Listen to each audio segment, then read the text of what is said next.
আহা, আর এগুলো বাদ দেন তো। আপনার গ্রামের মাহফিলে কি যেন হয়েছিল, সেই তুল কালাম নাকি? হ্যাঁ হ্যাঁ, কি আসলে হয়েছিল একটু খুলে বলেন তো। আর আপনি কোন কথা মনে করলেন কন? এই কথা এখনো মনে হলে আমার সেই হাসি পায়। মানে হলো আমাদের গ্রামে আজ থেকে অনেক কয়েক বছর আগে আর কি, আচ্ছা।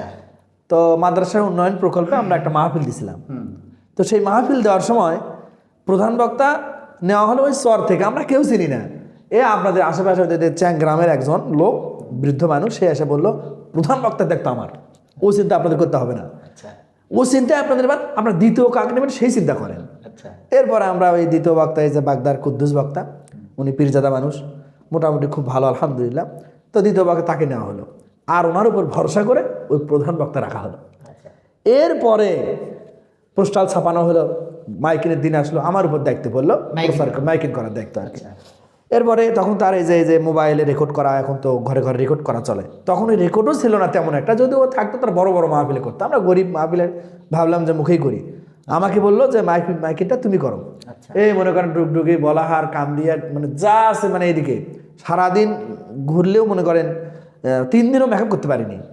তো মাইকিং করতেছে, আমি এখন ওই মাইকিং বলি আমি যে আন্তর্জাতিক খ্যাতি সম্পন্ন মুফাসসির কোরআন কুকিল কোনটি, মানে এরকম, মানে প্রধান বক্তার টাইটেল দেওয়া আছে অনেক বড়, কুকিল কোনটি? জি কুকিল কোনটি। আচ্ছা। তো তারপরে মাইকিং করার পরে 3 দিন মাইকিং করা হয়ে গেল, এখন ঠিক মাহফিলের দিন আসলো।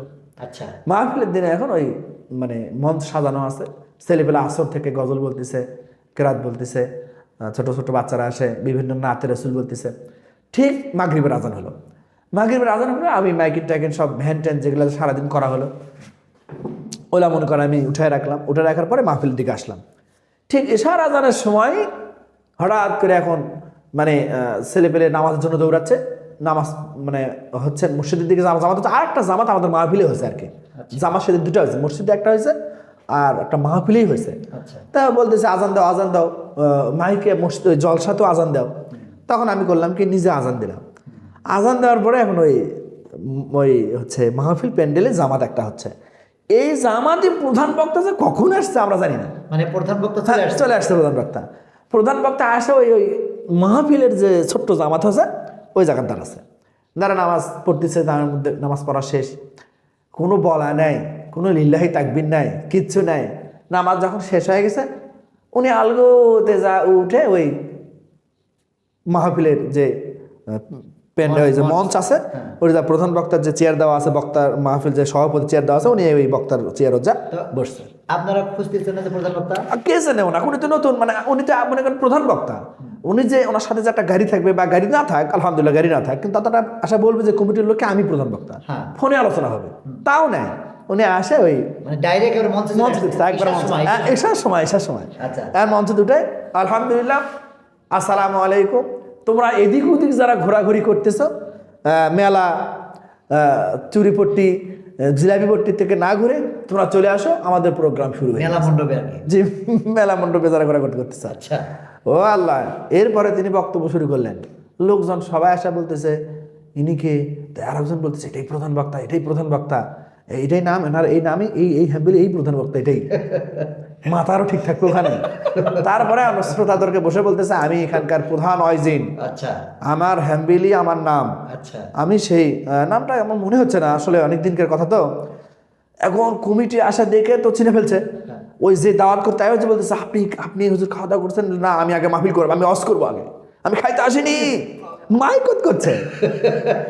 ঈশার সময় উঠছে, এসার সময় আসে। আচ্ছা। তারপরে লোকজন বসে এখন কমিটির মাথা ঘুরে গেছে যে প্রধান বক্তাই যদি আসে আলোচনা করে, তাহলে এখন আমাদের আকর্ষণ কি হবে, মাথা ঘুরে গেছে। পরে সবাই মিলে সে কুদ্দুস বক্তা তখন খাওয়া দাওয়া করছে, অন্য রুমে ছিল। কি বলতেছে মাহফিলে? মানে উনি আসে বলতেছে আলহামদুলিল্লাহ ইলমে দিন শিক্ষা ফরজ, এটা খুব ভালো জিনিস, আমি নিজে আমার বইয়ের কাছে শিখেছি, আমি আমার বইয়ের কাছে শিখেছি।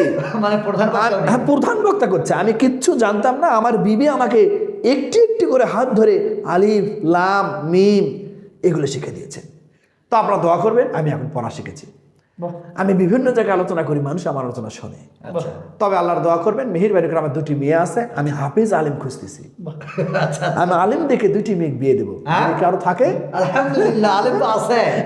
এখন বলতেছে 2টি মেয়ে আছে, বিবাহযোগ্য হয়ে গেছে, তা আমি আলিম ছাড়া বিয়ে দেবো না, যদি কারো থাকে কোনো ছেলে শিক্ষিত থাকে আমাকে বলবা। তখন অনেক অনুরোধ বিনোরোধ করে আমরা কোনো কিছু না বলে কাউকে আর জানতে দিলাম না, কোনো কিছু না করে আলগোতে যা বলা আর বলার দরকার নেই, খুব ইশারা দিয়ে তাকে ডাকে নিয়ে যাওয়া হলো। ডাকে নিয়ে যায় রুমে তুলে নেওয়া হলো। কুদ্দুস বক্তা যা একবার হাত ধরলাম আমরা, একবারে হুজুর পুরা মাহফিলের দায়িত্ব এখন আপনার, আপনি দ্বিতীয়, আপনি প্রধান, আপনি সব। তখন হুজুর বলে টেনশন করো না, তোমরা দাওয়াত দিতে তো ভুল করেছো। সে না জানান এত বড় একটা রিস্ক তোমার কেন আছে, এটা ভুলটা তোমার ক্ষমা তোমাদের।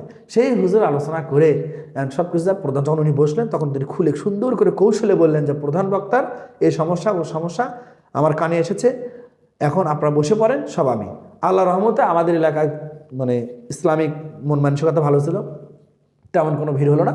হুজুর পুরা মাহফিলটা কন্ট্রোল করে নিলেন, নিয়ে সুন্দর করে পরিবেশ করে পার করে দিয়েছেন। তো এখন চিন্তা করেন যে কি যুগ আমাদের এই না যারা অবস্থা, এত বড় রিস্ক নিয়ে বসে মানুষ। সেই মুরব্বী নাই যে মুরব্বী বক্তা ঠিক করে দিয়েছে, এই কীর্তন না দেখে মুরব্বী আগেই আউট, নাই খুঁজেই পাওয়া যায়নি। এই তো ইতিহাস, খুব টেনশন। এখন এখন কি বলবেন কন, আমাদের তো নিয়তটাই সমস্যা। এটা ঠিক না, আসলে মাহফিলগুলি এখন যেগুলি হচ্ছে এগুলি আসলে দিন প্রচারের জন্য নয়। আসলে অধিকাংশ মাহফিল এগুলা বিভিন্ন তাদের নিয়তের ভিতরে তাদের গলদ। কারণ অনেকেই যারা মাহফিল করতেছে দেখবেন যে পোস্টারে লেখা থাকে মসজিদের উন্নয়ন কল্পে, মাদ্রাসার উন্নয়ন কল্পে, অথবা ক্লাব, বিভিন্ন ফাউন্ডেশন, তো এগুলির উন্নয়ন কল্পে মাহফিল। আসলে এটা দিন প্রচারের জন্য।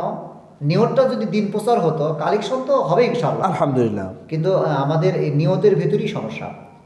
কারণ আমরা যদি নিয়তটা করতাম যে এখানে আমরা দিন প্রচার করব, অনেক ইসলামিক অনেক বিষয় আছে যেগুলি সাধারণ মানুষ জানে না, তাদের মাঝে হয়তো প্রচার করব আমরা, নিয়তটা যদি এমন হতো, আরে সেখান থেকে তো অবশ্যই কালেকশন তো হবে, এটা তো আসবেই। কিন্তু আমাদের নিয়তটাই হলো কালেকশন মূলত। আরে আল্লাহ দাওয়াত, আমি নিজেই তো মাহফিলের মানে আমাদের মাহফিল করার জন্য আমাদের গ্রামে মসজিদ থেকে মাদ্রাসা থেকে যেই দিন মাহফিল করব, এটা মিটিং হয় কমিটির আগে, ওই মিটিংয়ের দিন আলোচনা হয় সভাপতি কাকে দিবেন। তা বলতেছে অমুক মন্ডলক দিলে কেমন হয়, ওর টাকা পয়সা আছে, তো ওনাকে দাও বিশেষ অতিথি। আর একজন যে আছে গ্রামে, আরে আল্লাহ অতিথি না, ওনাকে দাও প্রধান অতিথি। মানে দেখেন, চিন্তা করে দেখেন, বিশেষ অতিথি নাম দিলে লজ্জা হবে না, সমস্যা নেই। তাহলে আর একজন আছে ওরই সমানই, অর্থেও টাকা নেবো, তাহলে দাও তাহলে প্রধান অতিথি, বিশেষ অতিথি। মানে এক কথায় সে তার নামটা উঁচু ধোয়া লাগবে কেমন করে। তাহলে একটা আলিমের পাশে, ডান পাশে যিনি বসবে তিনি একজন আলিম হতে হবে। হ্যাঁ, কিন্তু আমরাই তো ঠিক করে দিলাম প্রধান অতিথি এমন জনাকে বললাম যে টাকাওয়ালা, প্রধান অতিথি, বিশেষ অতিথি, মাননীয় হচ্ছে দাওয়াতের যে বিভিন্ন বৃন্দরা থাকে, পুরো লিস্ট দেবেন টাকাওয়ালা, বিশেষ মেহমান, টাকাওয়ালা, কোনো গরিব মানুষের নাম না না না। এই যে অবস্থা আমাদের দেশের এখন, বিভিন্ন জায়গায় মুড়ে দেখেন সেন্ট ডিস্টান সভা, তারপরে মনে করেন একটা ছোট্ট না কিছু হলেই সভা, ক্লাবের সভা, এই যে মাজারের সভা, তারপরে মসজিদের সভা, মাদ্রাসার সভা, মক্তবের সভা, সভা একটা খালি উন্নতির জন্য। আসলে এটা দিন প্রচারের জন্য নয়। এই তো অবস্থা।